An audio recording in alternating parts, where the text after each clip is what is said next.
योगी सरकार में मंत्री धर्मवीर प्रजापति जी हैं और हम उनसे बातचीत करने के लिए आए हैं। सर, बजट पेश हुआ है। बजट को लेकर लोगों को बहुत उम्मीद था, कहीं ना कहीं बजट जो है लोगों के हित में भी आया है। क्या कहेंगे सर, बजट जिस तरह से पेश हुआ? निश्चित रूप से मैं आदरणीय प्रधानमंत्री का आभार व्यक्त करूंगा और केंद्रीय वित्त मंत्री का आभार व्यक्त करूंगा कि उन्होंने सर्वसमावेशी बजट पेश किया है, जिसमें हमारी महिला हो, किसान हो, व्यापारी हो, युवा हो, गरीब हो, सबको ध्यान में रख करके बजट पेश किया गया है। और मैं कह सकता हूँ 140 करोड़ देशवासियों की आकांक्षा अपेक्षाओं को भी ध्यान में रखा गया है।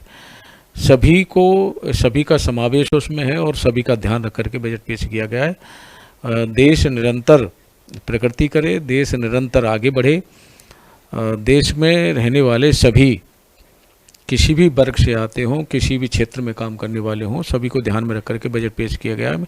मैं कह सकता हूं कि एक देश को आगे ले जाने वाला, देश को विकसित राष्ट्र बनाने वाला बजट है। मतलब सबके हिस्से में कुछ ना कुछ मिला है। मंत्री जी, विपक्ष एक आरोप लगा रहा है कि भाजपा के घर में इस समय जो है आपसी कलह हो रहा है, जिससे आने वाले समय में लोगों को नुकसान पहुंच सकता है। तो जिस तरह से अभी देखा गया कि केशव प्रसाद मौर्य दिल्ली गए, फिर यहाँ पर भी चर्चा चल रहा है, उन सब चीज़ों को लेकर विपक्ष अब आरोप लगा रहा है कि भाजपा के अब यहाँ कुछ सही नहीं चल रहा है। देखिए, कौन किससे नहीं मिलता है। केशव प्रसाद मौर्य जी हमारे डिप्टी सीएम है, उनका हमारे राष्ट्रीय अध्यक्ष जी से मिलना, ये तो सब क्रम चलता रहता है। वो भी एक पूर्व में प्रदेश अध्यक्ष रहे, ये क्रम सब चलता रहता है। तो इसको कलह के रूप में देखना ये ठीक नहीं है।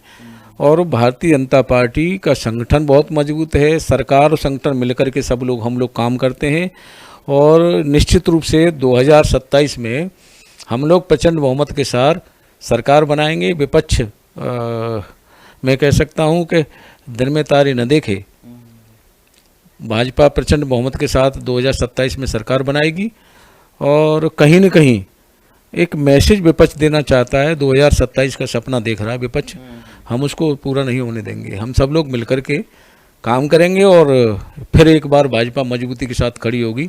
हाँ, लोकसभा के चुनाव में विपक्ष थोड़ा उत्साहित है। लोकसभा के चुनाव में उनको सीटें मिली हैं तो ज़्यादा मैं कह सकता हूँ उतना उत्साह भी नहीं होना चाहिए। 2027 में हम प्रचंड बहुमत के साथ सरकार बनाएंगे। मंत्री जी, आपके पास दो विभाग है, एक विभाग होमगार्ड का है और दूसरा सिविल डिफेंस का है।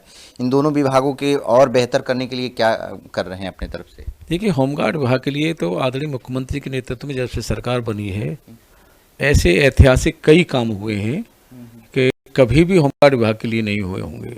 उनका दैनिक भत्ता 2 बार दैनिक भत्ता बढ़ाना, मैं कह सकता हूं कि अंतर जनपदीय भत्ता बढ़ा देना, ट्रेनिंग भत्ता बढ़ा देना, दैनिक भत्ते के बराबर कर देना, सीधा खाते में उनकी अकाउंट में पैसा सीधा चला जाना, उनका दैनिक भत्ता, और 5 तारीख तक, लास्ट 5 तक चले जाना ना, महीनों चक्कर लगाते थे हमारे होमगार्ड के जवान। बहुत बहुत स्वागत है सर हमारे चैनल में।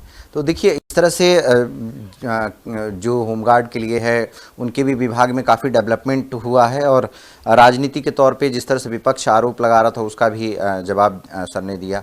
तो आने वाले समय में किस तरह से क्या रहेगा, चुनाव की रणनीति दोनों पक्ष अपने अपने तरफ से बना रहे हैं, भाजपा हो या फिर सपा, तो अब आने वाले समय में ही तय हो पाएगा किसके पाले में जो है लोग ज़्यादा से ज़्यादा वोट करते हैं और जीत हासिल होता है। लखनऊ से कैमरा पर्सन सौरभ के साथ राजन सिंह, JMD न्यूज़ के लिए।